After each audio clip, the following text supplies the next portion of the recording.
bonsoir chers passionnés de foot, plus particulièrement des Navétanes.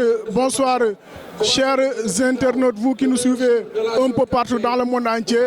Ravi de vous retrouver encore une fois de plus dans la chaîne de l'innovation, le Thiessois TV, pour vous faire encore revivre une énième nuit de foot ici à l'hippodrome Ndiaw Macodou Diop. Il s'agit bien évidemment de la finale départementale de l'édition 2018 de l'ODCAV de Thiès. Defar R100, championne de la zone 3B, va en découdre dans quelques instants avec l'ASC de Kendo, ex-Ndaïdi Serre, championne de la zone 5B. Sur l'ensemble de la saison, je pense bien que ce sont les deux équipes les plus méritantes qui se retrouvent aujourd'hui. En tout cas, sur le terrain, ce sont les deux formations qui ont montré beaucoup de bonnes choses. Defar R100, amené par son attaque de feu, Alassane Gueye Crash, Tidiane Sey Camara et Mouha avec à la bagatelle 20 buts en phase départementale, mais aussi 40 buts, toute compétition confondue, va tenter tout simplement de remporter son doublé, mais aussi un triplé cette année. Zonal, coupe mère, mais départemental. Mais aussi de l'autre côté, l'AIC de Kendo, les survivants. Comme j'aime le dire souvent, l'AIC de Kendo, championne de la zone 5B, va tout simplement lui aussi tenter de remporter son premier titre historique en phase départementale, amené aussi par une attaque de Fall, Pape Omar Fall, Papisco Fall, mais aussi Gora Fall.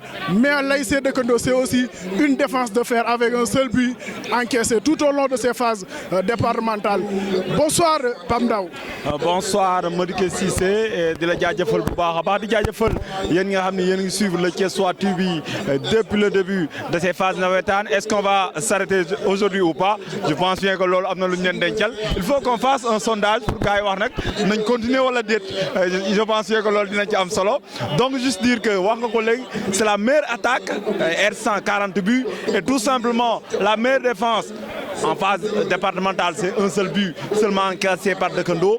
Est-ce que le meilleur buteur de ces phases départementales, à savoir Alassane Gueye Crouch, va encore scorer? Ce sont les grandes équations. Ce sera tout à l'heure ici à l'hippodrome Ndiaw Macodou, finale bu nar a neex, une finale qui promet, mais seule remarque, toutes les quatre équipes viennent de cette zone, maanaam côté bi lañ féetee, donc loolu di lu yees. De toute façon, le Thiessois TV va faire découvrir ces 90 minutes, voire même plus de folie. yaakaar naa ne Madické Cissé nag foog gars yi def sondage pour ñu xam nag ndax dañuy continuer wala dañuy arrêter. Voilà, en tout cas la fête sera belle entre l'AIC de Kendo et l'AIC Defar R100, et notez tout simplement qu'en catégorie cadette, l'AIC Sampaté est championne départementale de l'édition 2018. Sondage bi si yéen lay des ba xam ne Thiessois TV dina continuer di ñëw si lii nga xam ne moo di navétane yi. En tout cas, continuez d'aimer, de partager, mais aussi surtout n'oubliez pas de vous abonner sur notre chaîne YouTube, le Thiessois TV. Ensemble avec vous pour innover le football thiessois. Merci à vous, chers internautes. Je veux remercier pour taxawaay bi ak quelques considérations yi nga xam ne Taw.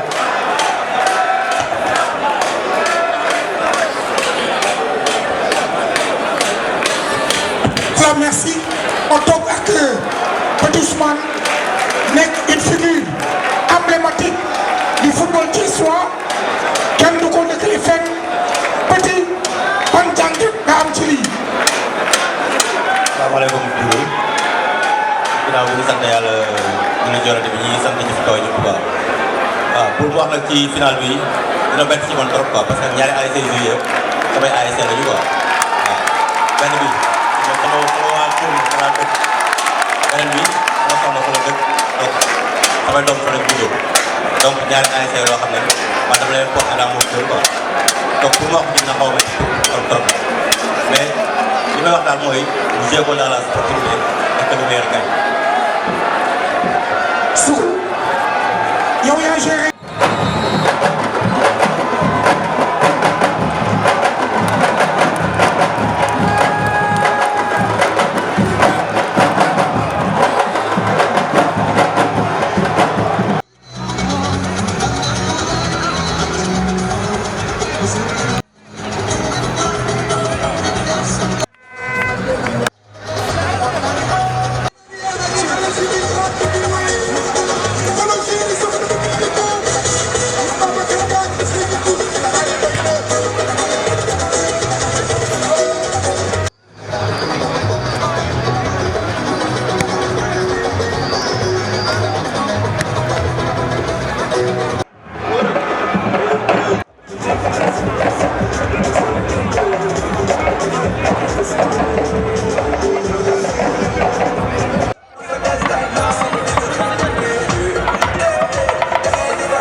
Voilà, c'est le coup d'envoi de la finale. Attention, c'est déjà le coup d'envoi, mais c'est déjà une occasion pour Defar Ersan d'ouvrir le score. Selon dégagement ou tout simplement selon tir du capitaine Mbaye Kondorsal. En même temps, Mas Ndiaye se frotte déjà les mains. Quelques secondes déjà, mais il fait chaud, Modické Cissé. Très bien habillé et à côté. Tout à l'heure, on va lui permettre de donner la compo officielle des deux équipes, tout en sachant que du côté de Defar Ersan qui attaque en blanc. Premier corner. Ça s'emballe déjà. Ersan marque souvent en corner, Modické Cissé.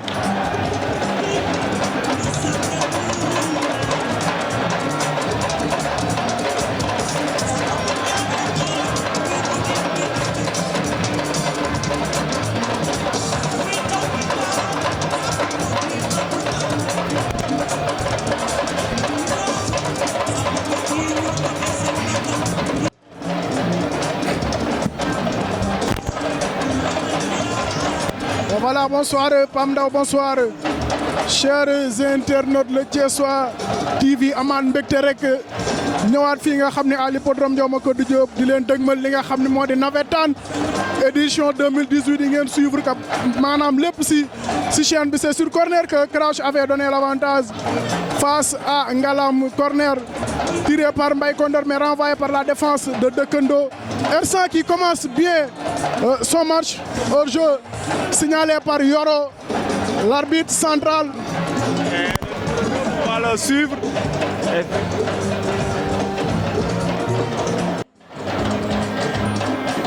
Voilà, je disais que le numéro 9, il fallait le suivre. Effectivement, il remplace poste pour poste l'expérimenté Laye qui a été expulsé. Voilà.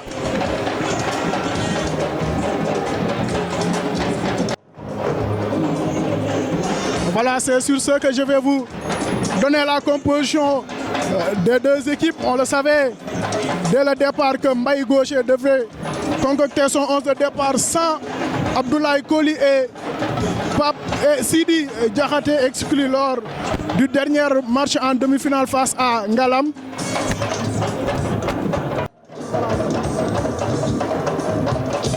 Voilà, du côté de Defar R100, dans les cages, Massamba Ndiaye, comme tous les matchs, ça ne change pas. En défense, Aziz Mbodj et c'est Pape Sow qui remplace poste pour poste Laye Koli, Aziz Diop comme latéral droite et Khadim Gueye comme latéral gauche. Au niveau de l'entrejeu, c'est Mbaye Condor Sall, VSN et Matar Diagne qui jouaient dans les matchs précédents comme excentré, repositionné aujourd'hui au niveau de l'entrejeu à l'absence de Sidi Diakhaté et en attaque. C'est l'attaque de feu. Tidiane Sey Kamara crash et Mouha avec à la bagatelle 20 buts marqués dans ses phases départementales. De l'autre côté, dans les cages, c'est Cheikhou Oumar en défense, Cheikh Gueye, Samba Batigna, Meissa Fall comme latéral gauche et Oumar Samb comme arrière droit. Au niveau de l'entrejeu, c'est Aline Diop Sall, Mamadou Ndiaye, Ibrahima Diop. Et en attaque, Pape Omar Fall, Gora Fall, Papisco Fall. Attaque de Fall dans cette équipe de Dekendo avec un seul but encaissé dans ces phases départementales. Une défense de fer. Du côté de Defar R100, de changement, Laye Koli et Sidi Diakhaté. Mais presque c'est l'équipe type. Au côté de l'AIC Dekendo Cité Niakh, pour le moment, R100 Momo dominé les débats, dominé pratiquement les 5 premières minutes de jeu, mais 0 but partout entre ces deux formations. Comme le disait tantôt Madické Cissé, statistique, mais il va y revenir. Il est très bon en stats et vous allez le constater tout à l'heure.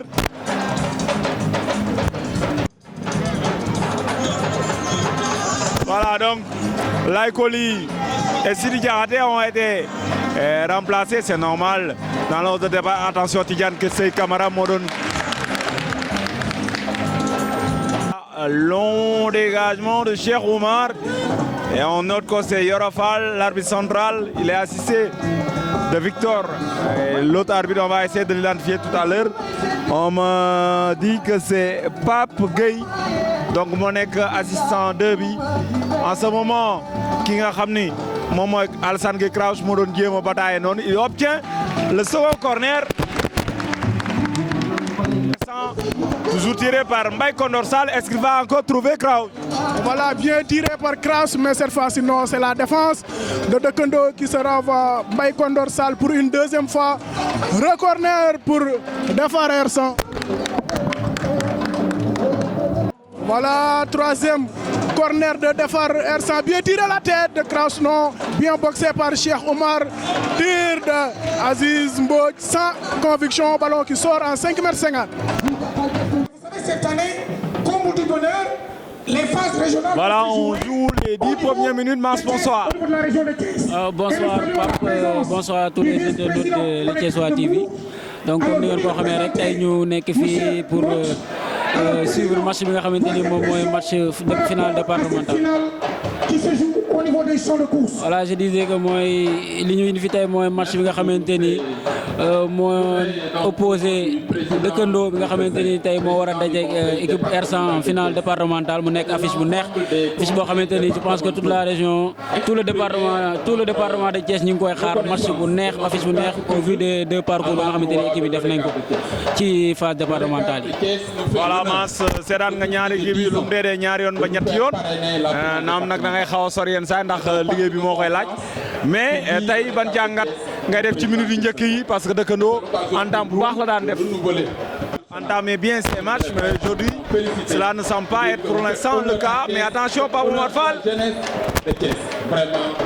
attention donc gis nga Mass Dekendo tey moom entame bi demeegul noonu de. waaw c'est vrai Dekendo nekk na équipe boo xamante ni comme ni nga ko waxee c'est une équipe qui a tendance à démarrer fort dañ daan ñëw sëpp seen adversaire teg ko benn pressing boo xamante ni dans les 5-10 premières minutes dañ daan dugal mais tey on voit que devant c'est R100 c'est une grande équipe boo xamante ni R100 équipe bu am tàmm ñëw ci situation yi la équipe bu mag la moo tax xëy na ñoo am difficulté tuuti pour dugg ci match bi mais cela ne veut pas dire que ni aussi ñoom tamit dañoo perdre le fil du match donc match bu nar a neex la parce que ñaari équipe la yoo xamante ni dañoo mature équipe li yoo xamante ni parcours bi ñu def ci depuis le début des phases départementales parcours yu honorable lañ def je pense que l'une est la meilleure attaque l'autre la meilleure défense je pense que ce match qui va être âprement disputé. Voilà, Madické Cissé, jusque-là on va noter que on joue les premières minutes certes, mais pour l'instant l'absence de Sidi Diakhaté est hors-jeu, même si le public n'est pas d'accord. Victor, mais surtout Yoro Fall ne bronche pas. Nee nañ hors-jeu la nañ dem. Voilà, je voulais dire que l'absence de Sidi Diakhaté et de Laye Coly ne se fait pas sentir pour l'instant du côté de Defar R100. Voilà, dès le début ñu ngi doon jéem a laaj en tout cas coach yu Defar R100 nan la mën a compenser absence ki nga xam ne moo di Laye Coly, l'un des meilleurs défenseurs de Thiès, mais aussi tamit ki nga xam ne moo di Sidi Diakhaté. Je pense bien ni même bu dee duñ ko gis lu bari peut-être dans l'entre-jeu on voit plus Mbaye Kondo Sall, mais je me dis que c'est le poumon de cette équipe de Defar R100 Sidi Diakhaté, mais au début on sent que ni Defar R100 moom moo njëkk a attaqué équipe bu dëkkandoo bi alors que dëkkandoo pratiquement ay butam mu ngi koy dugal pratiquement 15 premières minutes yu baax la dëkkandoo def, mais cette fois-ci on dirait que ni Defar R100 moom moo gën a dugg si li nga xam ni moo di match am. Peut-être aussi tamit que Defar R100 ce sont des habitués laay wax di yàgg jouer ay finale alors que du côté de dëkkandoo pour la première fois de son histoire mu jouer li nga xam ne moo di finale départementale. Peut-être que ni loolu mën na si posé wu, mais on sent que ni dëkkandoo mi ngi commencé génn tuuti pour jéem a jouer en tout cas bu ñu jéem a touché ñi nga xam ne moo di Pape Amar Fall pour le moment un peu absent de son match bu yoree bal bi tuuti. Je pense que ni dëkkandoo mën nañu génnaat daal di jouer li nga xam ne moo di seen valeur match yi nga xam ni moom lañ doon jouer fii nii à l'hippodrome Ndiaw Macodou Diop. À noter aussi que dans la défense de dëkkandoo je ne vois pas Samba Bathie Niang moom moo doon jouer pratiquement c'est Omar Samb moom lañ indi si li nga xam ni moo di défense bi alors que Adama Diarra kii moom mi nga xam ne souvent da doon dugg comme remplaçant moom tey moom moo dem jouer comme ailier droit. Je pense bien ni benn changement boobu moo am du côté de dëkkandoo alors que deux changements du côté de Defar R100, mais toujours zéro but partout entre ces deux formations.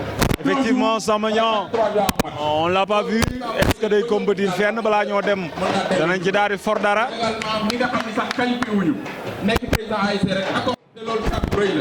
Voilà, long dégagement de ki nga xam ni mooy Cheikh Omar. Donc Madické Cissé mu ngi koy wax léegi R100 ñaari absence de taille certes Laye Coly et Sidi Diakhaté, mais pour l'instant ça ne se sent pas, alors que de l'autre côté on note que Samba Niang ne joue pas aujourd'hui aussi. Est-ce que loolu tax na ba dëkkandoo ragal a génn ou pas? De toute façon en termes de match bi R100 moo dominé. C'est vrai que l'absence de Laye Coly ak Sidi Bambara je pense que ay absence de taille lañ, mais boo xoolee taxawaay bi R100 am on sent même pas que ni dañoo am ay absence. Par contre je pense que un joueur comme comme Samba Niang ci défense bi dina manquer parce que aussi boo xoolee la couverture la solidité bi nga xamante ni mi ngi ko doon def au niveau de la défense tey boo ko ñàkkee peut-être dina poser quelques problèmes, mais je pense que comme ni ko waxee instant bi match bi mi ngi daw on sent pas que ni défensivement ils ont des faiblesses. Xëy na peut-être aussi si la défense tient bon peut-être absence am tey peut-être duñ ko sentir à 100%, mais maa ngi aussi seetlu ni le numéro 10 je pense qu'il s'appelle Rick, donc moom tamit gisuma ko fi, il était le pourvoyeur de ballon, donc moom mooy l'organisateur. Je pense que bal yi nga xamante ni attaque dëkkandoo bi mi ngi ko doon jot keroog ci bëri moom moo ko doon génne te tey gisuma ko fi. Peut-être aussi loolu mën na nekk une donnée parce que une attaque qui ne reçoit pas de ballon ce n'est pas évident pour mu def différence devant. loolu laa ci bëggoon wax rek di sant ñëpp di gërëm ñëpp di jégalu nag di baal wax ñëpp nag vraiment yow asalaamaaleykum wa rahmatulah jërëjëf merci. Mass aussi a soulevé un point essentiel aussi du côté de Dëkkandoo parce qu'on a noté que Rick moom it tey démarré wul côté Dëkkandoo loolu kon do mel na ni ñaari kii ku ci ne am nga ñaari absence de taille. Voilà Pam Ndaw xam nga ki nga xam ni moo di Ibrahima Diop moom moo doon jouer comme titulaire au niveau de l'enjeu mais 3 matchs yi passé muy quart de finale demi-finale aller-retour phase départementale yi Rick moom moo ñëwaat joué comme numéro 10 mais tey Ibou Diop moom dafa ñëwaat rek daal di jël li nga xam ni moo di place am au niveau de l'enjeu aux côtés de Mamadou Mbaye Ndiaye et Aline Diop. Remise de jeu effectuée par Maïssa Fall moom moo doon jéem a chercher ki nga xam ne moo di Papisco Fall.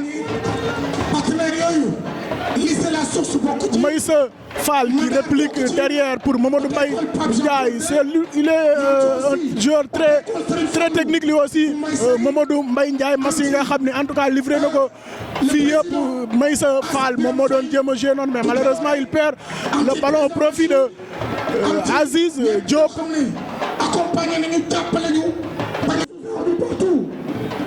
Voilà xam ni la Thiessois mu ngi leen doon toppal li nga xam ni moo di match yi en phase départementale jox leen rek Pape Omar il est talentueux moo tax ma ko doon wax sànq peut-être que bu ñu.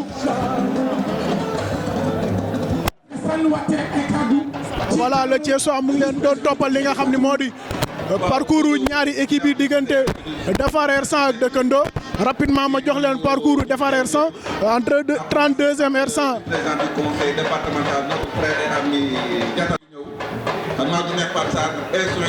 Voilà premier corner de Dëkkandoo tiré par Mamadou Mbaye Ndiaye, c'est bien appliqué la tête.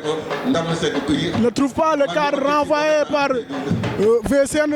damay ñëw rek rapidement si parcours Defar R100 en 32e R100 contre Thialpoy 7-0 R100 contre Parcelles 3-0 en 16e. En 8e, R100 Magadan 5-1. En quart de finale, R100 Disso 2-0. Et en demi-finale, aller R100 Ngalam 1 but partout lañ defoon fële au stade Magna Soumaré. Retour fini à l'hippodrome Ndiaw Macodou Diop. R100 daan ko ñaari bal si benn. Dëkkandoo.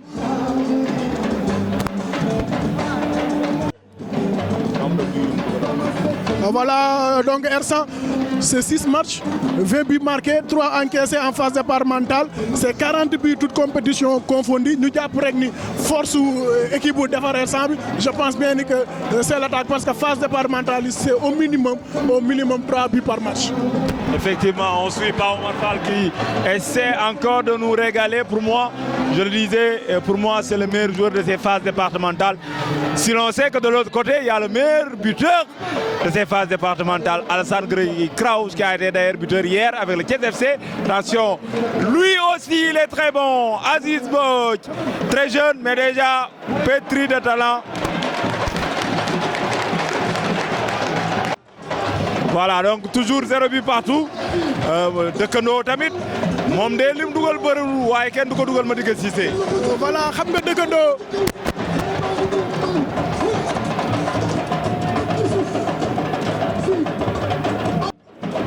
Voilà, xam nga Dëkkandoo équipe la boo xam ni du dugal lu bari. On va suivre cette action. Maïssa Fall qui essaie de tout se dit joué waat maa ngi leen ko doon sàng aussi Dëkkandoo en 32e c'est aussi. Voilà, long ballon, j'essaie de trouver Alassane Gueye crache la tête, bien capté par Cheikh Omar, lui aussi l'un des meilleurs gardiens de ces phases départementales avec Mass. C'est un match de gardien Mass et Cheikh Omar, je pense bien ni livré nañ fi ay prestations yu extraordinaires fini à l'hippodrome Ndiaw Macodou Diop. Et moi je n'ose pas parier sur l'un ou l'autre. De toute façon ñoom ñaar ñëpp je pense que ku ci ne mérité nga jël meilleur gardien. Voilà, je pense bien ni ñoom ñaar kuñ ko fi jox tey mérité nga jël li nga xam ni moo di meilleur gardien si phase départementale yi. Mais aussi maa ngi ko doon wax sànq du côté de Dëkkandoo en 32e c'est 2-0. Dëkkandoo contre Avenir c'est 1 but partout. Dëkkandoo gagne par tiro bi. En 8e Dëkkandoo gagne Darou Salam 2-0. En quart de finale Dëkkandoo gagne Diamaguène 1-0. Dëkkandoo en demi-finale aller 1-0 contre Walidane et en demi-finale retour ici à l'hippodrome Ndiaw Macodou Diop. Dëkkandoo Walidane 1-0 en faveur de Dëkkandoo. Dëkkandoo aussi c'est 6 matchs, 8 buts marqués, un seul but encaissé. La force de l'équipe c'est la défense. Dëkkandoo du dugal lu bari mais Dëkkandoo su dugalee benn bi dañuy verrouiller li nga xam ne moo di match bi. Effectivement, l'un des derniers buteurs, Papisco Fall, il obtient encore un coup franc. Attention, lors de la finale de la zone 5B, c'était ce coup franc que Dëkkandoo avait marqué. que va tirer par Mamadou Mbaye. Ndiaye, c'est dans le paquet pour essayer de trouver Oumar Samb. Remise Oumar Samb, le Bicor Sokano, bien capté par Mass. Deuxième phase de jeu pour Dekendo et deuxième occasion pour ouvrir le score. Effectivement, ils sont redoutables sur les coups de pied arrêtés. Dekendo, Mass. On voit nettement que c'est la meilleure attaque des phases départementales qui joue contre la meilleure défense. Parce que Ersan, avec 40 buts marqués depuis le début de la saison, attaque. Mais Dekendo, qui a encaissé un seul petit but lors des phases départementales, défend bien et essaie de jouer en contre.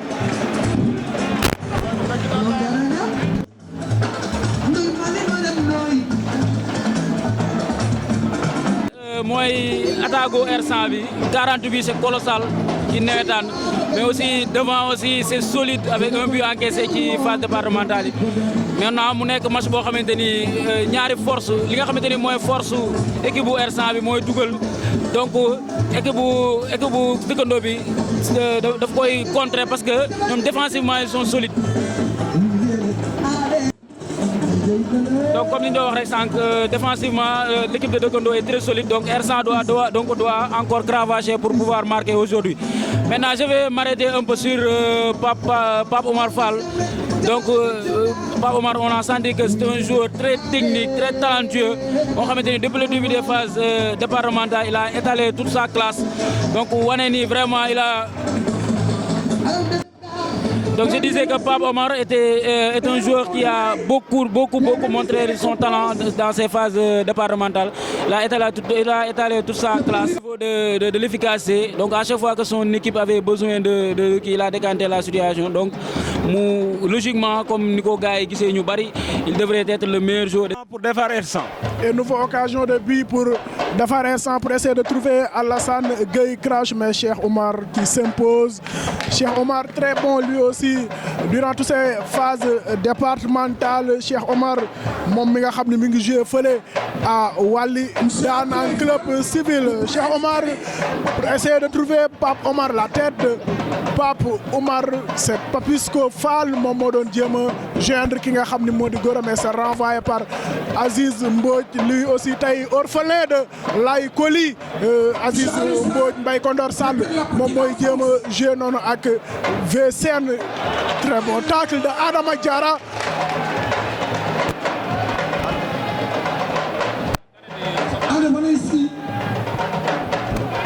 Voilà, mi ngi noonu cinquième finale départementale de l'ASC Defar Ersan. 3 gagnés et un seul. Oumar Ndiaye de l'ASC Sampaté.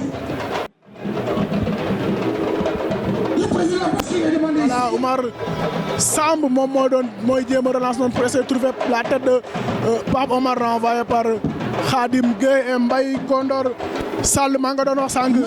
5e finale départementale de l'ASC Defar Ersan, 3 finales gagnées et un seul perdu, alors que de l'autre côté lii mooy seen Dekendo bii mooy seen première finale départementale. ñu jàpp aussi ni si 2 ans yi rek Ersan bii mooy 5e finale bi nga xam ne mu ngi koy joué moo tax sànq ma doon wax Ersan ce sont les habitués de ces finales. Pape Omar Fall qui nous régale la tête hors jeu signalé par l'arbitre Yoro Seck.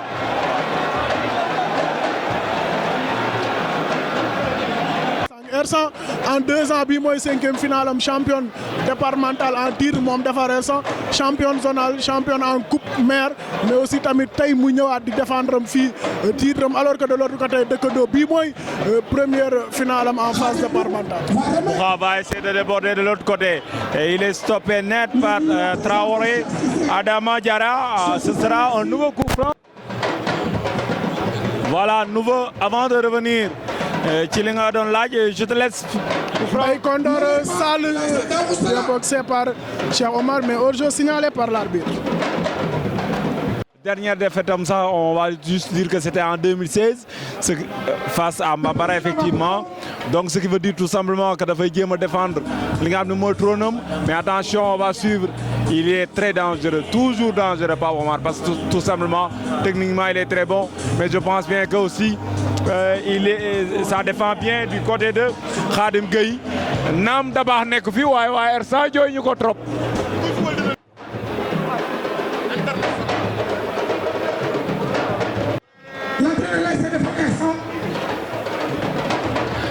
Pour moi, voilà, pour moi, qui nga xam ne moo feeñagul côté dëkkandoo d'ailleurs on a tenté de le chercher c'est tout simplement Gora pour l'instant transmission milieu attaque ba mën a trouver Gora foofu la jafe-jafe bi nekk côté dëkkandoo moo tax pour ñu inquiéter c'est un peu difficile alors que de l'autre côté j'apprécie mais aussi je félicite Defar R100 parce que malgré les absences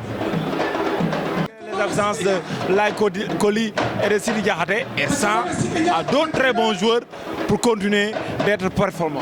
Voilà, ça c'est vrai parce que depuis lors xawuñu sentir absence Laye Coly mais aussi tamit Sidi Diakhaté je dirais un tout petit peu parce que doon na permettre ki nga xam ne moo di Mbaye Condor Sall mu avancer d'un cran mais tey boo xoolee Mbaye moom mooy jouer comme rôle sentinelle typique ki nga xam ne moo di Matar Diagne daal di avancer mais c'est une très bonne équipe de Defar R100 à l'absence de Sidi Diakhaté Laye Coly mais aussi tamit Dabakh tout au long de la saison presque sentiruñ ko parce que Khadim Gueye moom aussi il a fait le boulot de l'autre côté aussi tamit dëkkandoo je pense bien ni comme ni nga wax Gora Fall moom peut-être moom moo duggagul carrément si match bi doon permettre ki nga xam ne moo di Papisco Fall ak Pape Omar ñuy mën di combiner loolu moo xam mais Pape Omar Fall lui il est génial ce joueur très talentueux Pape Omar Fall. Voilà une chance de tireur Ibou Diop moom mooy bien appliqué Ibou Diop la tête coup franc signalé par Yoro. Voilà Mass mooy relance pour essayer de trouver Tidiane Sey Camara lui aussi un peu absent depuis le début de cette rencontre. Tidiane Sey Camara on arrive du mal à joindre aussi Alassane.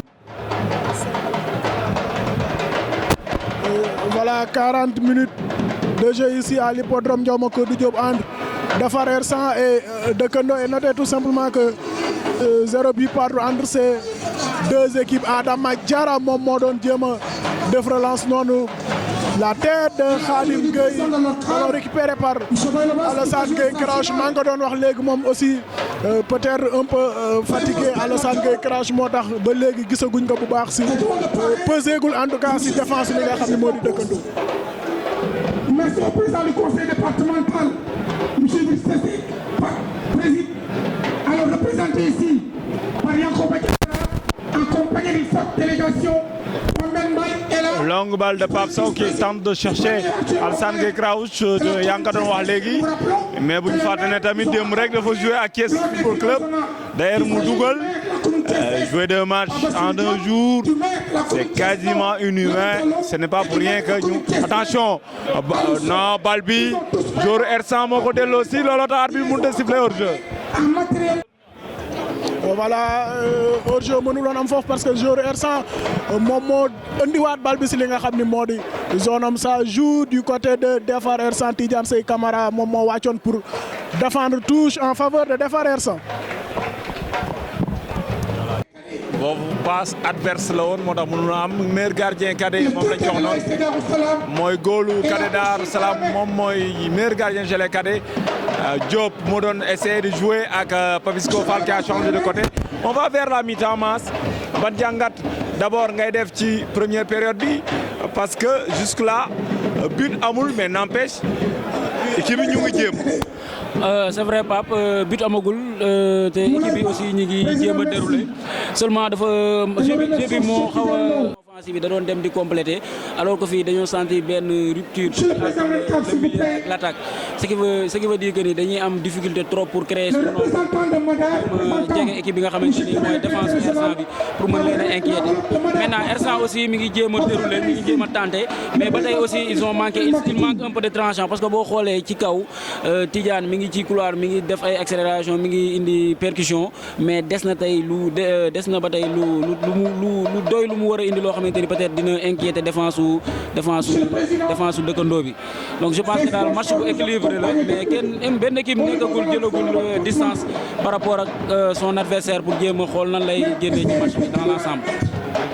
alors Aliou Diop une deux pour un troisième bu gudd la nag yi ñu ngi doon chercher on trouve attention les frères Fall pour le troisième larron Papisco Fall il repique il va perdre le ballon Mbaye Kondor finalement il est très bon aujourd'hui man damaa noo xalaat su fi Sidi Diakhaté nekkul nan lay def ba génn ci mais il le gère finalement très bien. Mbaye Kondor orphelin de Sidi Diakhaté maa nga doon wax sànq Sidi doon na permettre Mbaye Kondor dëkkandoo pratiquement 90% de ses buts mu ngi ko doon dugal en première période mais ba nii dëkkandoo dugalul peut-être en deuxième période on ne sait pas en tout cas Defarer San ils sont bien Defarer San. Effectivement, nouvelle offensive des bleus et blancs avec une couleur bleue dominante. Vous avez compris qu'il s'agit de Dekondo, coup franc. On va jouer rapidement sûrement de côté de Defarer San. Non, on préfère jouer la sécurité parce qu'on va sûrement lentement vers la pause. Ici à l'hippodrome Diao Kodou, pour l'instant, on va tout juste noter que balle Dougougou. Mais on les félicite surtout parce qu'ils ont organisé une belle saison. Djeragoul, il reste encore 45 bonnes minutes, voire même plus. Pour l'instant, le score est 0 but partout. Et coup franc sifflé par Yorofa. Merci beaucoup. Veuillez transmettre à Québec nos remerciements les plus sincères. Merci à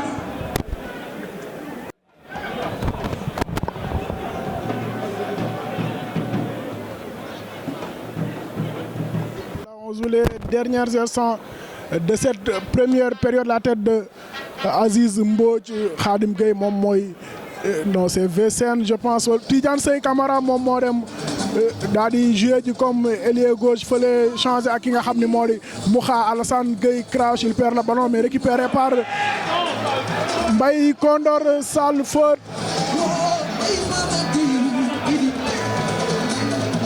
Des derniers coups francs de cette première période mal jouée par VCN sortie de but.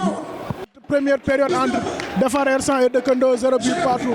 Entre ces deux équipes ñu jàpp ni pour le moment l'enjeu ne tue pas le match même bu fekkee ni 0 but partout la.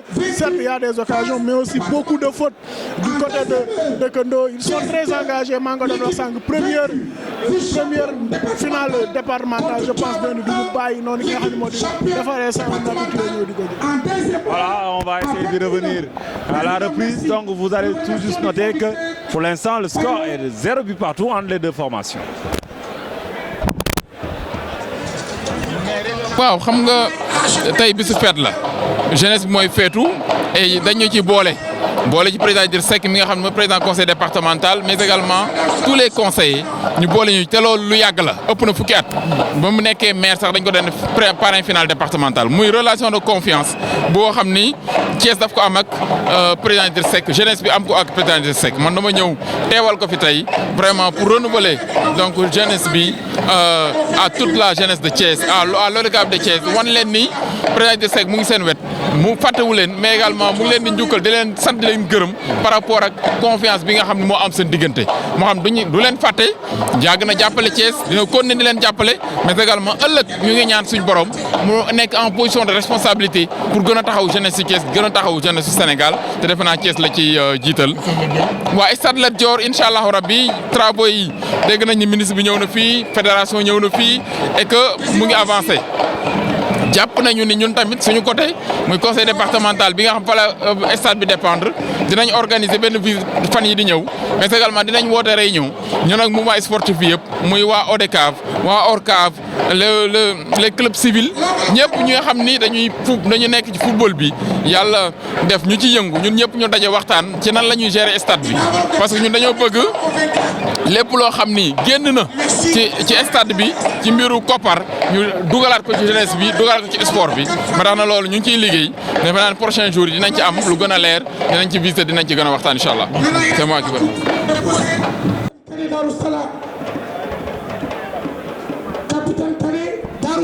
voilà retour ici à l'hippodrome Ndiao Macodou Diop pour jouer les 45 dernières minutes de cette finale départementale entre l'ASC Defarer San et Dekondo et noter tout simplement que le match c'est 0 but partout entre ces deux équipes et Ersan n'arrive toujours pas à débloquer le verrouille de Dekondo.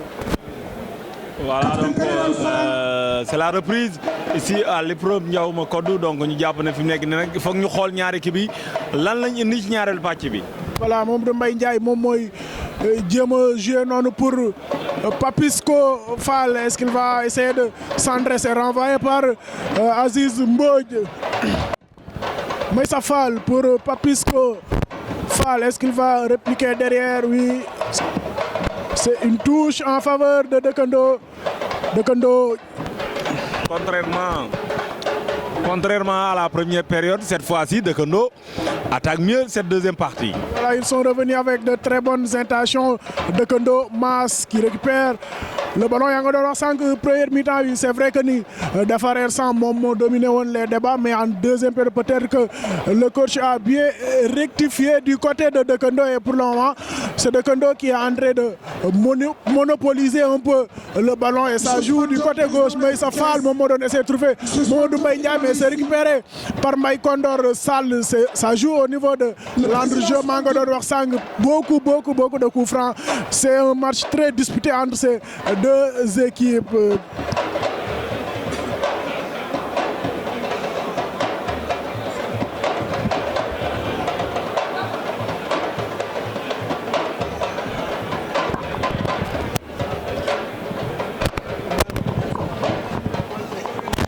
Voilà donc longue balle pour chercher Paboma, ça sort en 5m50 ou tout simplement en SIA.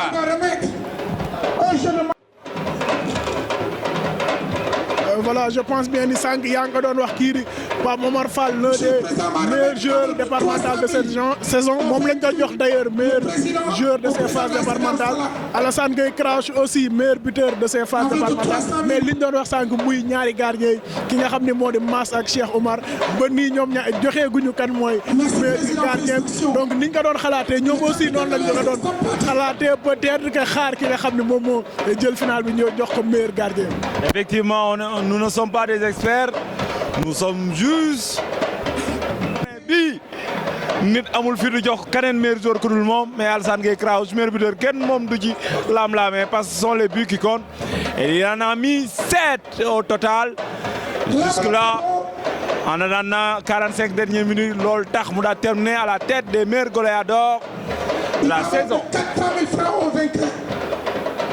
Voilà, cela confirme tout simplement ce que l'on disait, que Alassane Gueye Crash c'est l'un des meilleurs attaquants thiessois à l'heure actuelle et d'ailleurs lii dikk na daal di conforter li ñu doon wax Mass. C'est vrai Pape, Crouch c'est un buteur, c'est un finisseur boo xamante ni donc il est efficace moom lu mu xat au moins dina lijjanti benn but donc loolu la ñuy xaar ci attaquant à ce que nga efficace devant les buts te il le montre dans tous les matchs. Effectivement, Tidiane Sey Camara qui essaie de jouer avec Mbaye Condor Sall, Pape Omar qui trouve Gora. Pape Omar Fall. Il est fort, Pape Omar Fall, il est tout simplement génial. On aime le voir jouer dans ces terrains. Pape Omar Fall, un joueur pétri de talent. Je pense bien que ni niveau Pape Omar Fall weesu na nawetaan chaque fois ma koy wax ni niveau weesu na fi nga xam ne moo di nawetaan Pape Omar Fall. En tout cas Mass moo doon jéem a jouer ak centre de Tidiane Sey Camara mais personne dans la surface de réparation. Adama Diarra moom mooy c'est récupéré par VSN. Qu'est-ce qu'il va faire? Est-ce qu'il va répliquer derrière? Il rentre dans la surface de réparation mais il n'arrive pas à frapper tout simplement. C'est récupéré par les joueurs de Dekendo mais très vite récupéré aussi par Aziz du côté de Defar R100. Pape Omar moom mooy jéem a jouer noonu mais malheureusement c'est un ballon qui sort en touche. Khadim Gueye moom mooy jouer noonu pour essayer de trouver Defar R100. Je pense bien que ni lii jeu wu Defar R100 la woon des longs ballons pour essayer de trouver Alassane Gueye Crash mais aujourd'hui dafa am adversaire de taille ki nga xam ni moo di Omar Samb. Je pense bien ni bu jouer au milieu. Par contre, je vois que Defar R100 mi nga xam ni ils étaient très bons ci coup de pied arrêté yi. Aujourd'hui moom soit Dekendo a bien travaillé les coups de pied arrêtés de Defar R100 pour sortir en bloc et éviter la défense en zone ou tout simplement cette défense Ersan qui ne profite pas de ces coups francs là bi nga xam ni suñu xamee ne lu ci ëpp ñoom ñoo doon dugal. Alors que c'est le genou, il me plaît bien. Je pense bien que c'est lui ou tout simplement je vois Papa Bambara. On va essayer de voir si c'est effectivement Papa Bambara. En attendant ñu xool suñuy calepin yi. C'est bien lui, Demba Diakhaté. Demba Diakhaté, c'est bien lui, c'est pas Yaya. Je pensais que c'est Yaya Baldé, le jeune Yaya Baldé. Ce jeune, on l'attend. En tout cas, Papa Bambara, je pense bien ni gars yi fi seeraanoon peut-être xam nañ talent mais demoon na fi ñëwaat daal di jouer li nga xam ni di fàttali ni ñu ngi ko doon annoncé même si demi-finale retour yi contre équipe bu Ngalambi mais tey lay ñëwaat trouver le cadre du côté de Dekendo. Cheikh Omar, un très bon gardien lui aussi. Mais moi je pense que c'est Tidiane sûrement qui devrait sortir parce que je ne l'ai pas senti aujourd'hui. Voilà, lui aussi il est en dessous de sa forme. Tidiane Sey Camara, il va peut-être laisser sa place à... C'est lui, je ne sais pas. Moi j'ai dit que je sens Soudanman peut-être Tidiane. Je vois qu'ils ont choisi Kraouch. C'est Kraouch. Peut-être, je crois qu'il est blessé parce que Mangis Leg Tidiane dem di lamb arrière cuissam.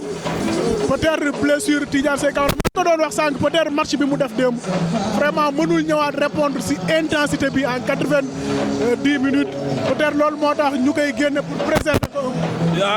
Il a intérêt parce que tout simplement il y a le championnat, il y a le national 1 qui a démarré, une toute petite blessure bu ko xeeb parce que dafay yokk tey su amee déchirure bu ndaw quelques centimètres mu continuer de jouer dafay yokk et ça va porter un coup à sa carrière et si l'on sait que honnêtement c'est l'un des meilleurs attaquants de Thiès depuis ces 3 dernières années. Il a fallu que nag mu jóge ci benn équipe dem ci beneen équipe pour nit ñi teg ci bët mais je pense bien que ça fait 5 ou 6 ans que ku suivre Kraouch nga xam ne kii attaquant buy dem la. Voilà, c'est le meilleur buteur de ces phases départementales qui laisse sa place à Demba Diakhaté, le revenant plus connu sous le nom de Papa Bambara. Mais je pense bien ni mën naa si ñëwaat du côté de Dekendo. Attention, on va suivre cette action. Il va marquer contre son camp. Et non, tuuti mu dugal camp. Aziz tuuti Aziz dellu Saint-Louis de te xam naa ne bii moom su dugaloon camp yi moom ou bien c'est cher plutôt xam nga dafa def yoonu football nag dafa resserré ba ci potoom mais comme benn tànk la fi mu jublu lay dóor. Heureusement pour Defaré ça, malheureusement pour Dekendo, ça passe à quelques centimètres de but gardé par Massamba Ndiaye. Voilà, c'est le corner donc pour Dekendo, une occasion d'ouvrir le score. Dekendo aussi, je pense bien les R100 ils sont forts à balle d'arrêté, mais aussi tamit Dekendo. Bu ñu xoolee rek li nga xam ne moo di final ba contre Sampaate si la balle arrêté la Papisco Fall dugaloon en tout cas ñaari joueurs yoro woon na leen pour delloo si leen ñoom ñaar. Voilà, jàppante la ñuy bañ si li nga xam ne moo di surface de réparation bi Mamadou Mbaye Ndiaye bien appliqué la tête non je croyais que c'était le but mais c'est un nouveau corner pour l'équipe de Dekendo pour essayer d'ouvrir le score ici à l'hippodrome Ndioma Kodou Diop. Mamadou Mbaye Ndiaye c'est bien tiré mais bien capté par Mass.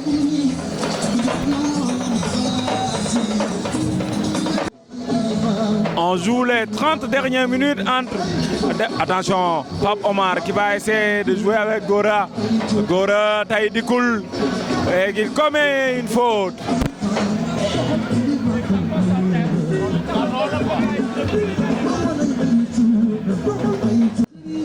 Mass Tidiane Sey Camara repositionné comme 9.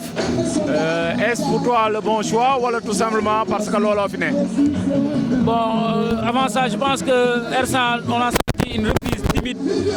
Bi ñu dugg ci deuxième mi-temps bi loolu moo xaw a redonner confiance à l'équipe de Dekendo qui commence à sortir un peu de cette étreinte ba nga xamante ni ñi ngi am ay situation yoo xamante ni boo seetloo premier mi-temps bi amuñu ko woon donc seen attaque bi da doon endormir tuuti.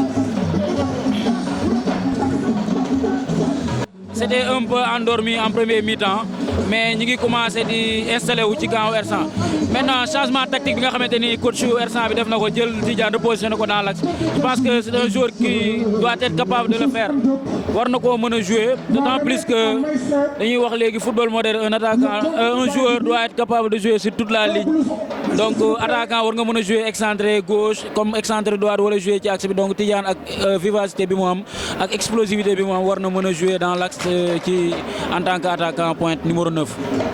Lolo tax ñu ngi ko fa yóbbu Papisco Madické me disait tout à l'heure que lui aussi découle comme Gora. Pour l'instant ils ne sont pas dans le match, peut-être ils vont essayer de se réveiller comme seen équipe muy génn coup franc obtenu par Mbaye Condor Sall. Une deuxième entame meilleure du côté de Kondo Sall la ñuy wax mais remarque may def mooy dem ba jaxate de ñàkkul dara ci centre en mouvement mi gis nañ ko sànq mu ngi ko doon tenté donc Kondo devra bien défendre à gauche.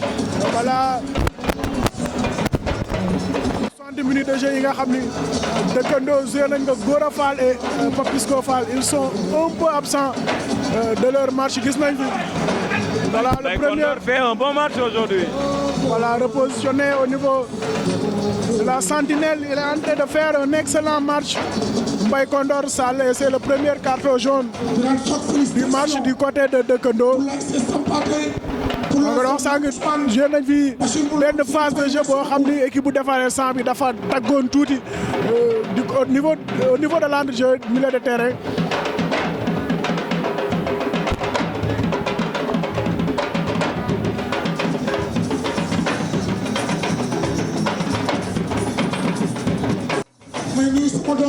Aziz Mbodj voilà Crouch newatul dans la pointe de l'attaque pour essayer de dévier je pense bien ni long ballon yi ñuy jouer. Ils doivent changer de stratégie comme am nañ ñetti attaquants yëpp dañu gaaw te kenn bon je ne dirais pas que kenn baaxul de la tête mais quand tu sors Crouch cela veut dire tout simplement que ñàkk nga lu bëri foofu dans les airs.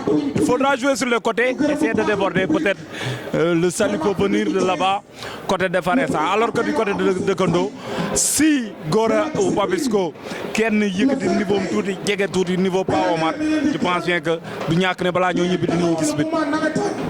Voilà l'absence de Rick un tout petit peu. Vous avez livré un excellent match face à Waldan ici Rick peut-être moom aussi tamit si entre-jeu bi manqué na peut-être coach bi indi ko pour mu mën a distribuer de bons ballons pour Pape Omar mais aussi tamit ki nga xam ne moo di Gora Fall un peu absent de son match aujourd'hui Pape Omar moom moo doon jéem a jouer noonu protéger balam Adama Diarra s'est sorti en touche par Vincent Matari Diagne moom moo génne bal bi noonu Pape Omar moom mooy jéem a protéger balam est-ce qu'il va répliquer pour Adama Diarra il obtient un corner pour Kondo. Voilà 25 minutes de la fin je pense bien ni coup de pied arrêté yi mën na def différence. Pour l'instant c'est déterminant parce que kenn jegewul sa camp morom moo tax dinañ suivre c'est dedans non Mass veille au grain c'était je pense bien que son défenseur préféré effectivement Sambou très bon de la tête et regarde son retour vraiment journée daan la ku ko am doo am loo ko mere parce que c'est un homme de devoir bien de l'autre côté l'autre Mass Massamba Ndiaye fait tout simplement au grain.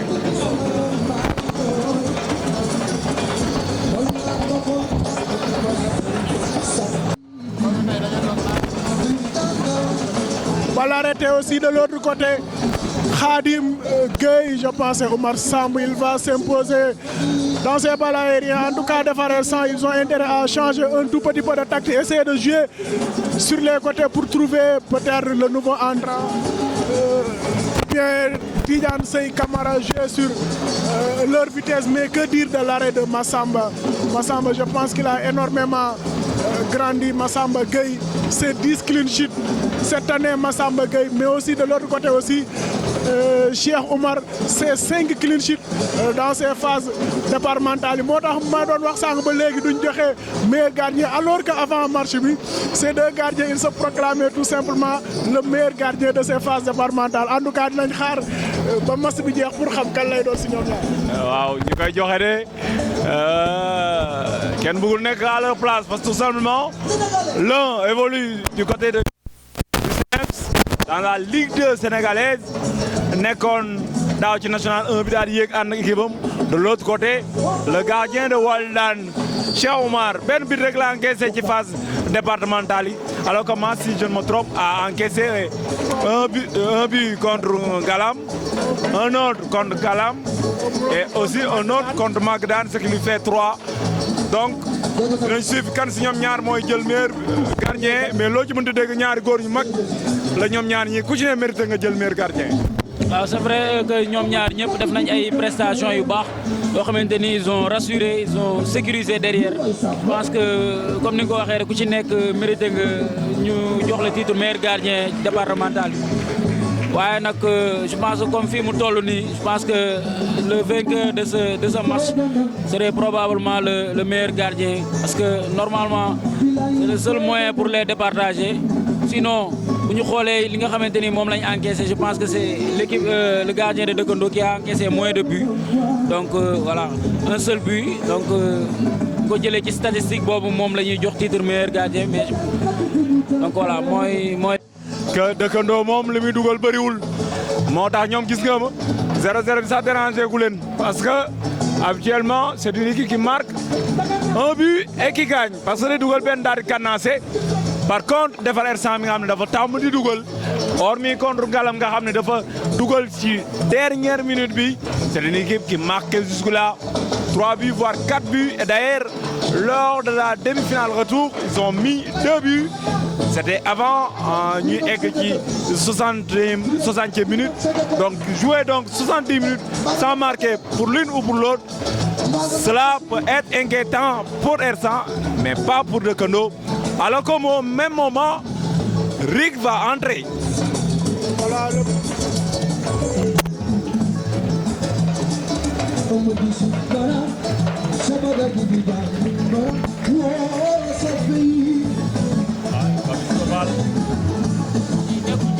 Papisco Fall du dugal peut-être mën na fecc bu match bi jeexee mais du dugal Rick moom moo dugal day dem rek jouer milieu de terrain lay jouer donc il termine en 4-4-2 Rick peut-être moom mooy nekk soutien ki nga xam ne moo di Pape Amar ak Gora Fall son grand frère Mass moom mooy relance noonu pour Matar Diagne la tête de Pape Bambara moom moo doon jéem a jouer noonu Pape Bambara est-ce qu'il va jouer avec sa vitesse est-ce qu'il va jouer avec sa vitesse oui coup franc très dangereux de l'ASC.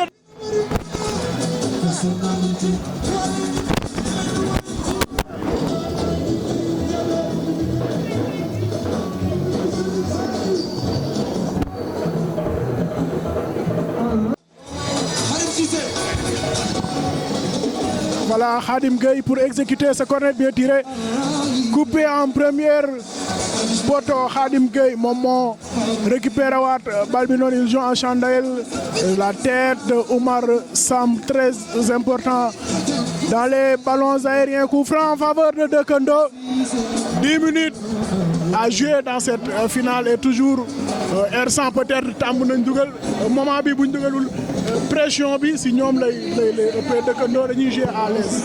Effectivement Dëkkandoo faute et je profite de l'occasion. Et je profite de l'occasion pour saluer la prestation de Yoro Fall, l'arbitre central, et de tout le trio arbitral. Wax dëgg yàlla ñu ngi def match bu correct. R100 c'est vrai tàmm na dugal xëy na su yeggul fii peut-être doute bi foofu lay ëppee parce que tout simplement Dëkkandoo moo xam ne su dugalee benn match ba fa la yem donc moo tax ñoom peut-être ils ont moins de pression alors que c'est R100 aussi qui défend son titre loolu il ne faut pas l'oublier facteur non négligeable faute occasion pour R100 de se dégager. Voilà waa Dëkkandoo ñoom ñooy continuer di attaquer noonu deuxième période moom loo ci mënti dégg Dëkkandoo ci la gën a jouer que première période parce que première période ils étaient trop attentifs xëy na enjeu final bi aussi da cee xaw a jouer looloo tax ñu reculer mais deuxième période gis nañ ne ils sortent un peu plus. Voilà meilleure deuxième période réalisé par les joueurs de Dekendo, mais attention, Ersan ñoom ñooy joué noonu de l'autre côté. Il s'en mêle un peu les pinceaux. Et c'est un ballon qui sort en touche.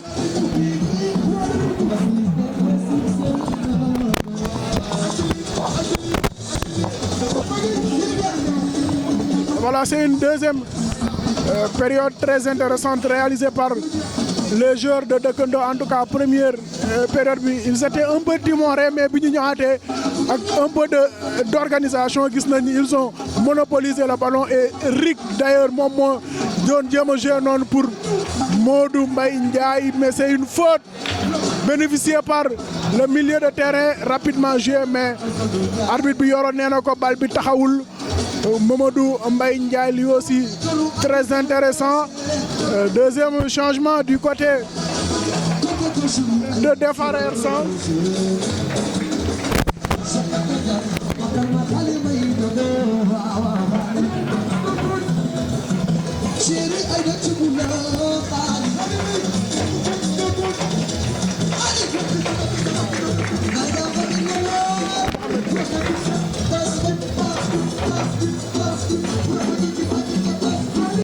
Voilà, coup franc tiré par Oumar Samb, renvoyé par la défense de Defar Ersan, le remplaçant de l'Aïkoli, Pape Sow.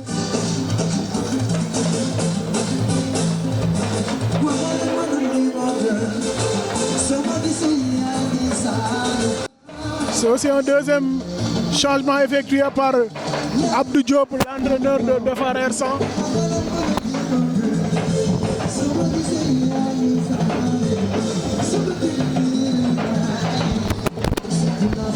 Sortie de Matar Diagne, moom mi remplacé woon dans l'entrejeu Sidi Diakhaté, moom moo génn remplacé par Mohamed Diop. Mohamed Diop c'est un joker. Match yi Defar Ersan joué fii yëpp dina dugg en deuxième période, moom mooy ñëw joué comme excentré, moom lay joué d'habitude fii à Defar Ersan. Merci. Nous rappelons les phases régionales au stade. Voilà, donc kon Mouha finalement il remplace ki nga xam ne mooy Alassane Gueye Crouch, parce que moom moo dem daal di jouer ci comme neuf. Tidiane daal dellu ci côté bi maa ngi ko doon laaj sànq Mass, je ne vois pas Tidiane comme être un bon numéro 9 parce que il a besoin d'espace. moo tax dellu ci côté ba pour man moo gën ci moom, moo tax delloo nañ ko fa.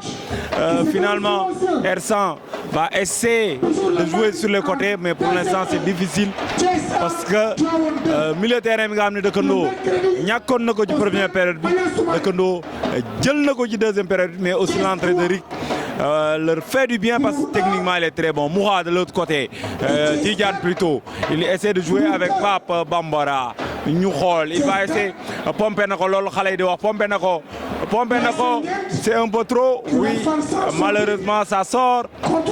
Champ de course là. On joue les 7 dernières minutes Mass. Fii nag bopp entraîneur yi ak bopp joueur yi instant bi moom léppay mbalax parce que période bi kenn waru jël but, kenn warta relâcher, kenn warta ñàkk concentration.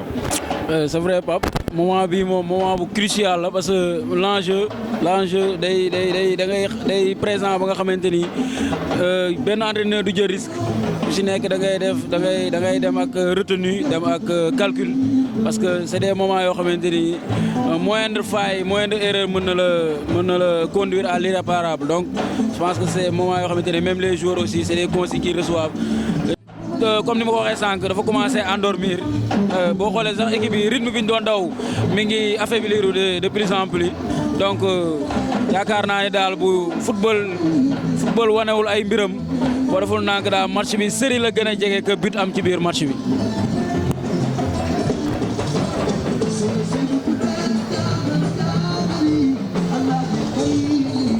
« 85 minutes de jeu en Defar Ersan de Dekendo, toujours 0 but partout. yaa ngi tudd sànq José Mourinho.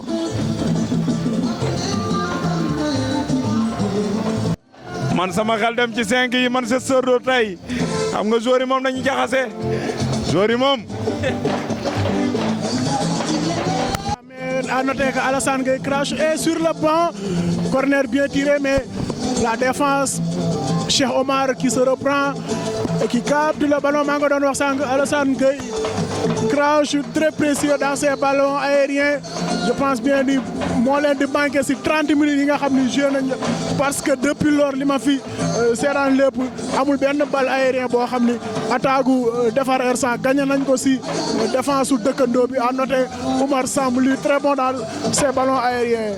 Defar R100 nag ñoom ñooy jéem a joué noonu maa ngi doon wax sànq si phase départementale yi R100 match yëpp la dugal mais aussi tamit dëkkandoo si 90 minutes de jeu mais tey 3 minutes de jeu moo si des. Deuxième et dernier changement Cheikh moom mooy dugg Cheikh nag latéral 3 moom lay joué fii nii Defar R100 Yann moom moo doon jéem a centré je pense noonu mais c'est un ballon qui sort.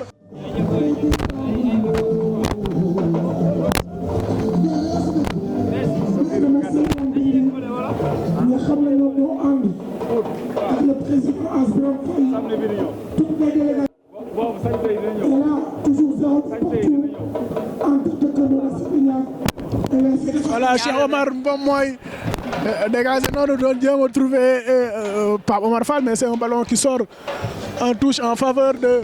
Voilà, on joue les derniers instants de cette rencontre entre Dëkkandoo et Defar R100 et pour le moment pas de vainqueur pour ce match et pas de but pour le moment. Ballon bien capté par Mass mais mënuñu ñëw ba mu jeex te du ma wax aussi tamit innovation de taille bi nga xam ni le Thiessois TV en tout cas def na ko ren si navétane en tout cas 2 minutes de bonheur ici à l'hippodrome Ndiamacodou Diop pour cette finale départementale édition 2018 entre Defar R100 et Dëkkandoo. maa nga doon wax sànq mënuma ñëw ba terminer du ma wax en tout cas innovation de taille bi nga xam ni le Thiessois TV indi na ko si navétane accompagné équipe yi depuis le début gis nañ ni préparation équipe finale ici le Thiessois TV mi ngi doon dem jël ko mais aussi tamit finale yi le Thiessois TV présent dans les demi-finales 8e quart le Thiessois TV était toujours présent. C'est une chose à saluer du côté du groupe le Thiessois TV en tout cas abonnés yi ñoom ñooy xool ndax dina continuer am déet en tout cas n'oubliez surtout pas d'aimer, de partager mais aussi de vous abonner. C'est très important de s'abonner sur la chaîne YouTube le Thiessois TV en tout cas lépp luy sport du la rëcc ci chaîne bi. Faute nee na ngeen partager vidéo yi Madické Cissé c'est vrai et je profite de l'occasion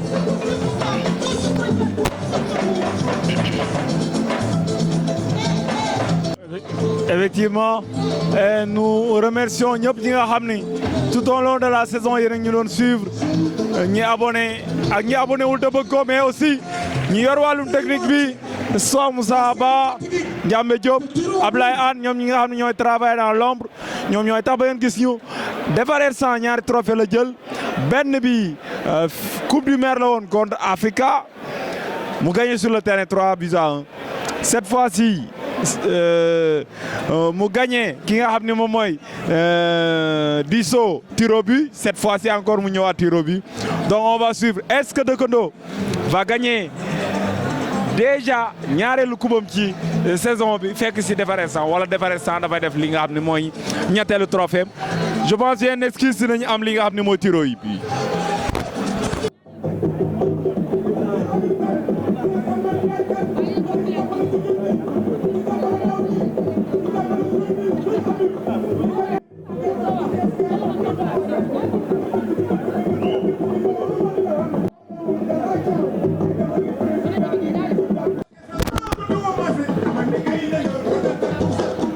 Voilà, match terminé 0 but partout entre ces deux équipes. Pour la première fois ñaari équipe joué 90 minutes ci phase départementale te joué wuñu mais aussi pour la première fois ci phase départementale R100 di joué tiro bi parce que Dëkkandoo moom joué na contre Avenir Kër Daago tiro bi en 16e de finale daal di koy gagné 3-2 donc pour la première fois R100 dem tiro bi moom mooy favori pression bi peut-être ci côté R100 la doon ne première tiro bi pour Dëkkandoo. waaw mi ngi élancé aujourd'hui déclenché na tir bi il marque il assure le premier tiro bi waaw il a parfaitement trompé Mass qui est parti du mauvais côté yaa ngi koy wax léegi ma dikkee R100 moom mooy mujjee perdre match bi donc mu nekk lu xaw a paramètre bu xaw a doy waar mais bon c'est comme c'est le match il faut jéem a assurer les pénaltys rek jéem a xool nan ngay def ba tromper le gardien adverse donc R100 ñuy dóor seen premier pénalty je pense que c'est le capitaine Mbaye Kondor qui va essayer son pénalty donc ñu suivre ko ayca ma dikkee. Voilà, c'est le match des gardiens. Maintenant, ils se proclament tous les deux meilleurs gardiens. Pour le moment, c'est le match des gardiens entre Cheikh Omar et Mass. Effectivement.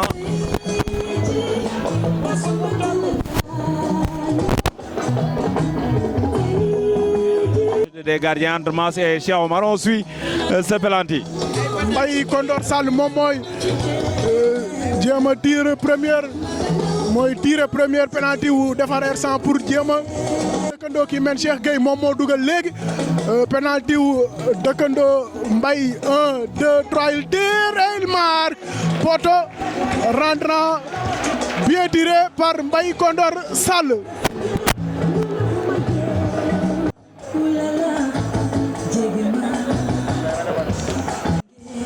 Voilà, c'est vrai.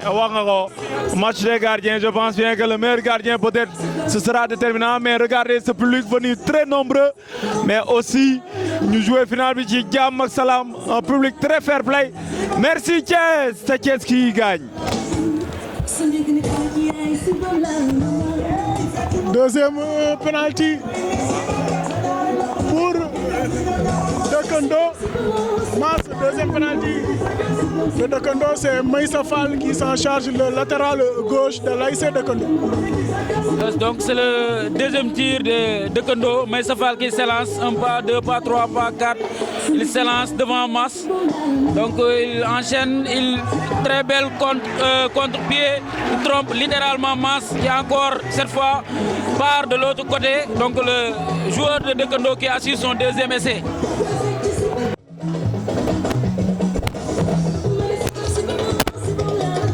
Voilà, deuxième tir pour defar R100, c'est un autre latéral gauche qui s'en charge. Khadim Gueye, il a été excellent aujourd'hui. Khadim Gueye qui tire et rate. Non! Malheureusement pour Cheikh Omar. Il a eu peur, heureusement pour lui. Et il tient sa tête. Khadim Gueye, 2-2. Dëkkandoo et defar R100. Voilà Mass Ibou Diop pour le troisième tir de l'ASC Dëkkandoo. Ibou Diop qui s'élance. Il rate son essai. Un très mauvais tir. Il a presque donné un cadeau au gardien. Donc Dëkkandoo qui rate son troisième penalty et qui permet, en tout cas, si R100 marque, prend l'avantage dans cette série de tirs au but. Papa Bambara pour donner l'avantage à defar R100. Donc Ibou Diop moom moo raté 5 pour l'ASC Dëkkandoo. Je pense bien qu'il a mal tiré Ibou Diop et c'est Papa Bambara qui va essayer tout simplement de donner l'avantage à defar R100 et c'est fait. 4 pour l'ASC defar R100. Finalement, le duel des gardiens a bien lieu parce qu'il me semble que Cheikh Omar ose effectivement ñaan na góor nee na ko bàyyil ma dóor. Le duel des gardiens mujj na am entre Mass et Cheikh Omar. Et j'ai peur pour ça parce que góor moom moo doon dem pour dóor quatrième tir de Dëkkandoo et je pense bien que c'est décisif ce tir de Cheikh Omar. Le titre de meilleur gardien est en jeu. Le titre de champion est en jeu. Le meilleur gardien face à un autre meilleur gardien. Cheikh Omar qui tire et il marque. Il a bien tiré. Est-ce qu'il va donner à Mass le ballon pour tirer? Eh oui, il le fait. Il donne à Mass, mais Mass c'est un très très grand gardien. Il ne va pas jouer à ça. Mass na ful du entrer dans ce jeu. Jox na ko bal bi ne ko demal door boy. Mais Mass faale wu ko. Beneen Mass a ngi à côté. Je pense bien qu'ils vont suivre l'ordre. C'est vrai daf ko bëgg a induire en erreur. Daf ko bëgg a poser problème rek. Défi bi la ko bëgg a lancer. Mais Mass il est intelligent. parce que c'est pas facile aussi nga ñëw répondre moo tax mu bàyyi ko ak joueur de champ bi nga xamante ni moom lañ choisir peut-être moom la entraîneur bi choisir pour mu dóor ci penalty bi. Ersan va-t-il garder son trophée? Balle décisive pour Cheikh Gueye. Va essayer de quatrième tir de Dafar Ersan dans les pieds de Cheikh Gueye.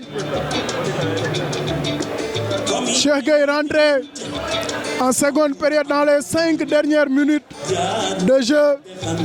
L'arrière droite de Dafar Ersan, Cheikh Gueye, apparemment il jouait tous les matchs du côté de Dafar Ersan, mais dans ces phases départementales, c'est Aziz qui a été choisi au profit de Cheikh Gueye qui va tirer pour donner l'avantage à Dekendo. Il rate son tir. Décidément, ce n'est pas fini. Oh, Cheikh Oumar, il a marqué, il a arrêté au penalty. Un gardien peut cacher un autre. Le duel des gardiens continue à l'hippodrome Ndiaw-Macodou.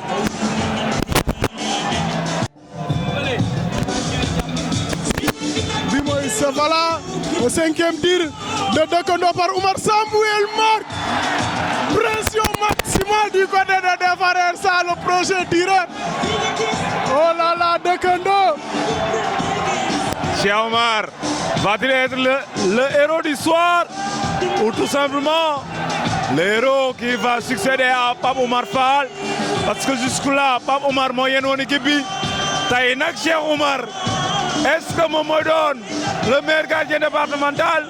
Est-ce que moom mooy jël raay gi ci kaw kanam Dafar Ersan? La balle de match Tidiane Seye Camara moo ko moom. waaw c'est vrai que la balle donc Tidiane moo ko moom mu nekk balle bu difficile nag balle bu difficile parce que s'il marque il égalise donc bu raté balle bi nag donc c'est Dekendo qui sera champion départemental.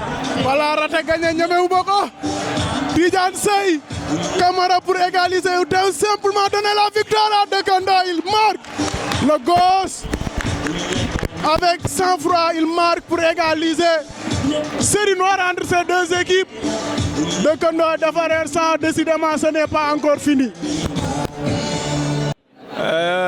bañ a seetaan la Thiessois TV wóorul lii yu neex yi ñu lay jox bañ koo xool wóorul.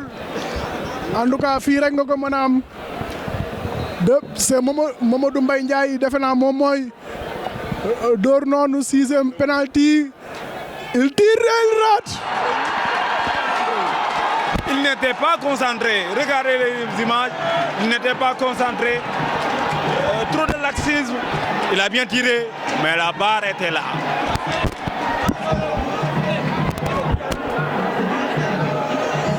Les gardiens a encore lieu. Mass va-t-il répondre? Du tic au tac. Nee na gars yi ñibbi leen.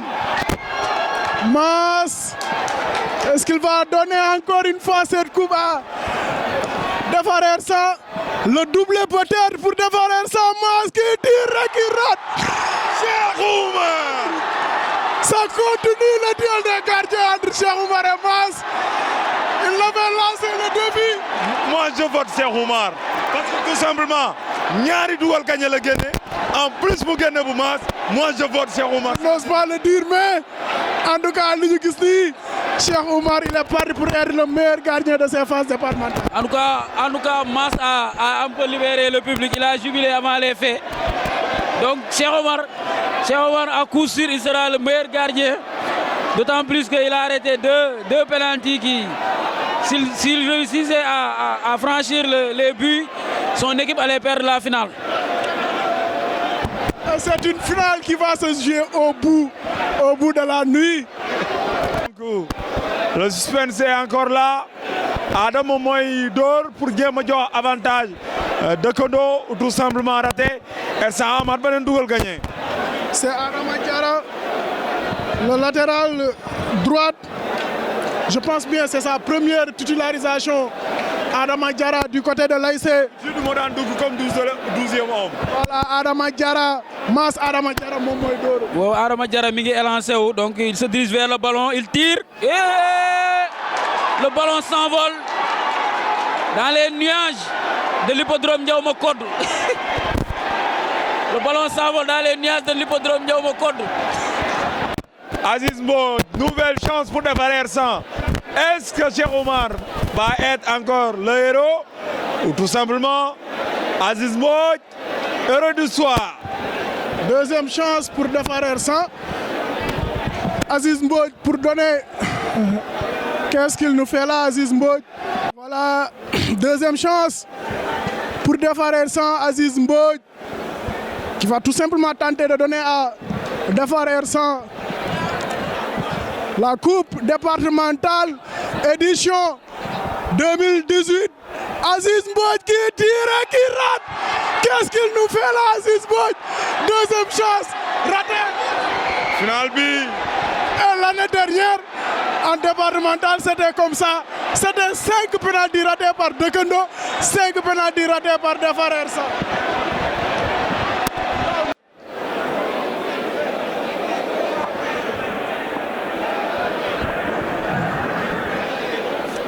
La pression est à l'extrême. Ñu ngi xaar entre Rick ak Gora Fall. Gora moo demoon.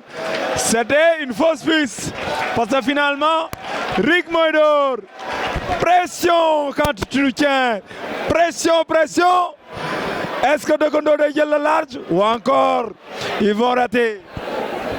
Voilà, en tout cas, 2 pénaltys ratés par Defar Ersan. Rick moom mooy door nii pour Dekendo. Donc Rick qui s'élance. Donc s'il marque, Ersan rate. Dekendo est champion. Rick qui dissuade le ballon. Il tire et il rate. Il rate encore son 3e essai. Rick qui rate son. Donc maintenant je pense que maintenant c'est fini pour Dekendo aujourd'hui. C'est la défaite qui... Mais finalement, il faut y aller. Je vois des techniciens comme Pape Omar, comme Vieux-Sienne jusque-là d'Orgnou. Mais finalement, Vieux va tirer. 3e balle de match pour Defar Ersan. Vieux-Sienne moom mooy jéem a jox ki nga xam ne moo di Ersan 2e trophée départemental consécutif. Vieux-Sienne Ersan lu ñuy def nii Cheikh Gueye moom mooy dem si Vieux-Sienne le tireur ndox la ko doon jox. En tout cas mystique bi dafa bari trop si li nga xam ne moo di phase départementale yi. Vieux-Sienne maximum de concentration pour l'excellent numéro 10 de Defar Ersan. Est-ce qu'il va donner à Ersan sa 2e coupe départementale consécutive?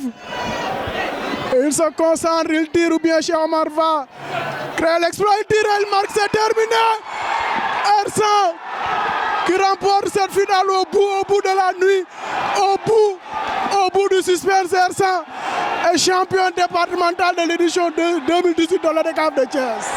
Effectivement, doublé pour Defar Ersan. Dekendo n'a pas démérité. Superbe saison de Dekendo. Équipe bu dee woon ndekki dem ba tenir Ersan dem bay bëgg a faat Ersan mais demul. C'est la vie. Merci.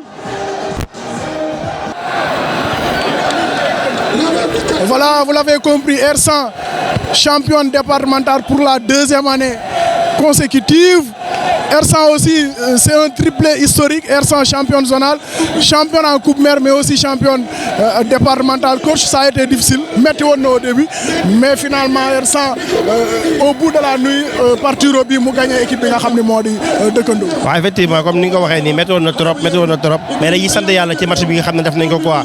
Da boo xoolee tey match bi def nañ 90 minutes boo xam ne di équilibré ndax ñaar adversaire ku nekk amoon nga chance jël li nga xamante ni moom mooy la mise du jour jël rek champion départemental mais dañ ñaan alhamdulilah dem chance tiro bi chance boo xam ne aléatoire la tey yàlla tudd na coupe bi Ersan lay fanaan ni mais ñuy encouragé suñu adversaire du jour mi Dekendo non pas du tout démérité ndax war nañ li nga xam ne moom mooy di football tiro bi nag chance la tey yàlla tudd na Ersan moo ko jël li nga xam ne moom laa leen président dina wax ñu continuer liggéey bi ñu dem phase finale bi am final 100% Thiès département Thiès.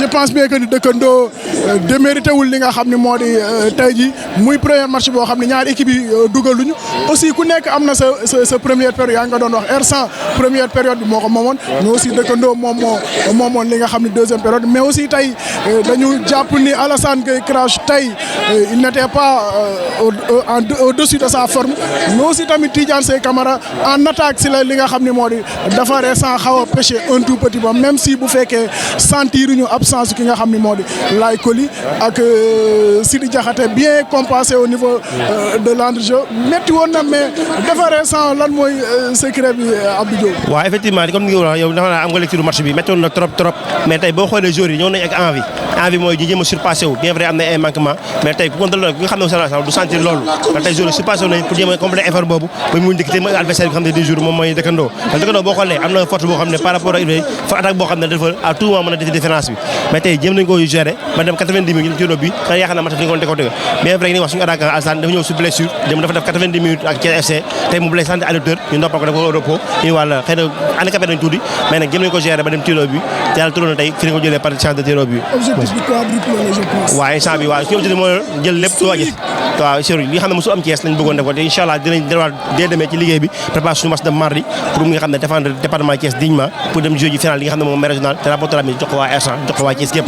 parce que R100 aussi depuis 2016 c'est le gëj a am défense départemental. waaw effectivement booy xool tey am na liggéey boo xam ne constance boo xam ne am na au niveau de R100 te constance boobu xëy na ñëpp mooy dirigeant supporter jour dañu conscient te chaque jour dañuy jéem nga xam ne mooy CC d'autre sacré mooy ndax xëy na mooy suñu R100 ndax lu suñu objectif te ren dañu xool Thiès da loo xam ne mosu fi am mais dinañ jéem indi nos forces liggéey loolu ba tey R100 indi ko loolu biir Thiès ñu xam ne lii c'est possible ndax lu tax amoon nañu invitation bi nga xam ne mooy phase nationale mais dañ ko bàyyi foofu ngir li nga xam ne moom mooy 4 trophées à Thiès yàlla sant yàlla 3 yi ñëw na mu des benn bi jërëjëf nañ delluwaat ci liggéey bi préparer match mardi boobu pour xool nu ñuy préparer suñu quart de finale boobu te incha allah am nañ ci yaakaar.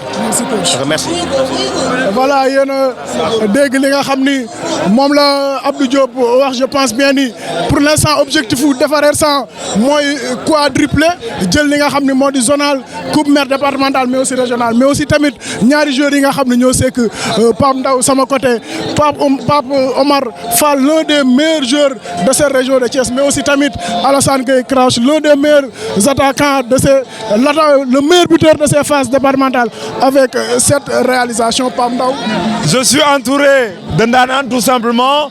Je ne dirais pas que le Thiessois TV a été la meilleure, mais je suis en train de deux meilleurs, tout simplement le meilleur joueur départemental et le meilleur buteur départemental. Je suis très bien servi. Je vais démarrer par Pape Omar. Vous allez comprendre tout simplement comment mon ñàkk moo tax Pape saison bu ngat na nga def. Je pense bien que tey tu es très fier. Avant tout ñu ngi sant yàlla bu baax waaw di julli si yonent bi waaw match bi moom nii la mënoon demee on a tout fait def nañ lépp lu ñu mënoon mais yàlla nii la koy dogalee ñu ngi félicité tamit ASC R100 ndax moom tamit mérité na ko ndax passage am wane na ni moom nekk na équipe bu mag te mérité na jël coupe bi ma leen di félicité bu baax di sant yàlla di encourager sama équipe ak sama waa supporter di leen wax ni football nii la ñu ngi joué boobu ba léegi amuñu défaite tey final ñu am défaite sant yàlla ndax ñu ngi doog a ñëw sax final départemental. effectivement ci équipe bu démarré ak ñaar défaite waaw ak équipe bu démarré ñetti défaite ndax coupe sax dañ ñoo gagné kon ñu ngi sant yàlla bañ yàlla indee si final départemental ndax équipe yi fi newoon yëpp yàlla après ñun la tànn ak R100 ñu joué final bi kon loolu noonu tamit sant yàlla la waaw di ko rafetlu bu baax a baax. mais Pape daa daw penalty. non penalty moom sawaruma si noonu quoi série penalty moom neexuma ko noonu. Je vois à côté, son papa est très fier de lui, Nam Djelouraïgi, mais il a été le meilleur joueur. C'est le MVP. Père Galaye. Prestation. Vraiment content ci prestation ñaari équipe yëpp sax parce que R100 dafa mérité victoire am parce que c'est le sport noonu la il faut toujours un gagnant il faut un perdant l'essentiel li ci am solo rek mooy je suis très content parce que fair play bi am na xale yi ci seen biir da ngay gis ni ñu jàppalante su nit gaañoo sax moroom moo ko yëkkati daal koy yëkkati may loxo mu jug loolu donc ça day wane ni ñoom benn lañ xale yi donc na leen ñëpp jàppale te xam ne ñoom sport la ñu dund vraiment je suis très content et fier de mon fils aussi comme tu l'as dit fier aussi de mon fils aussi c'est un bon joueur il est excellent aussi sport lii rek la. Merci pour la transition père Alassane finalement les buts sont tombés c'est devenu comme du ketchup ni ko Christy waxee bëgg nga fi mu nekk nii mission accomplie. waaw bëgg naa moom ndax li ma doon wër daal ay ati ngi nii mais tey la yàlla def ma jot ci maa ngi koy sant yàlla tamit di sant ñëpp tamit ñi ma entouré suñu équipe ñëpp daal ñi ma jàppale ba ma agsi fii tamit ñëpp daal maa leen di sant. Phase départementale 7 buts meilleur buteur mais dugal nga en coupe dugal nga en championnat je pense bien que tey Alassane Gueye Craos yéeg na ci beneen palier. waaw mën nañoo wax loolu de mën nañoo wax ni yéeg na ci beneen palier mais li ci des daal gëm naa ni moo dàq quoi gën a yokk job gën a gëm li ñuy def rek après incha allah lépp yàlla mottali ko. merci beaucoup tey team des champions le meilleur buteur départemental le meilleur joueur départemental probablement la meilleure chaîne pour l'instant à Thiès merci à vous di leen jox doot daje ci casting bi nag gars yi nee nañ dañuy laaj ndax le Thiessois TV dafay continuer di wane phase régionale ou pas merci à toi Ndiamé Diop merci à Moussa Ba jërëjëf.